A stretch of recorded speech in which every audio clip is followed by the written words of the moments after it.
تو اس لیے بھائی یہ جو ہم نے کام کیا ہے، کیونکہ میں نے دریاں بچھائی ہے، میں نے اشتہار لگائے، ڈائریکٹ میں آسمان سے ٹپکا اور اسٹیج پہ آ کے کھڑا ہو کے تقریر نہیں کی ہے۔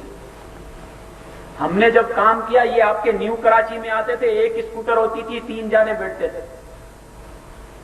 اور جب کوئی کو بولتے تھے میں سلیم قادری ہوں تو ہنستے تھے لوگ، یہاں کے لوگ گواہ ہیں۔ بعد میں بولا تھا یہ اسکوٹر پہ آتے ہیں 3 جانے، یہ کیا کام کریں گے؟ اب جب ہم اسکوٹر سے کسی اور چیز میں آ رہے ہیں، بولا لگتا ہے دبا کے سپورٹ ہو رہی ہے، آ رہا ہے بولا۔ میں تو پہلے ہی بولتا تھا کوئی دال میں کالا ہے، کہیں سے مل رہا ہے ان کو۔ مل کیا رہا ہے؟ جو کام کرتا ہے مزار کے باہر مجاور بیٹھ جاتا ہے تو ٹھیکہ دیتا ہے، مجھے ایک آفر آئی ہے ایک مزار کی کہ اوقاف میں میرے تعلقات ہے، ایک مزار تم نکلوا لو، ریلیز کرا لو۔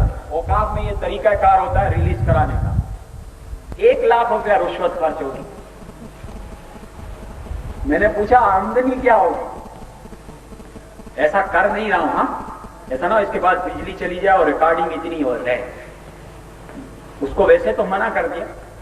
میں نے اس کو پوچھا آمدنی کیا ہوگی؟ بولا ہفتے کے 50,000 روپے لے لو، بیٹھوں گا میں ہی، مگر مزار تمہارے نام پر ہوگا۔ مثلا وہاں ریلیز ہوگی کہ متولی میں ہوں، تو اب میری مرضی پر ہے کہ مجاور وہاں کون بیٹھے۔ تو وہاں پیٹیاں لگی ہوئی ہوتی ہیں، سنی عورتیں سنی مرد جاتے ہیں، جو بھی جاتا ہے اس میں ڈال دیتا ہے۔ بولا مزار والے کے نام یہ چندہ جاتا ہے وہابیوں کو، یہ جاتا ہے راشی افسروں کو، یہ جاتا ہے چرسی بھنگوڑی کو، یہ صحیح جگہ پہ نہیں لگتا۔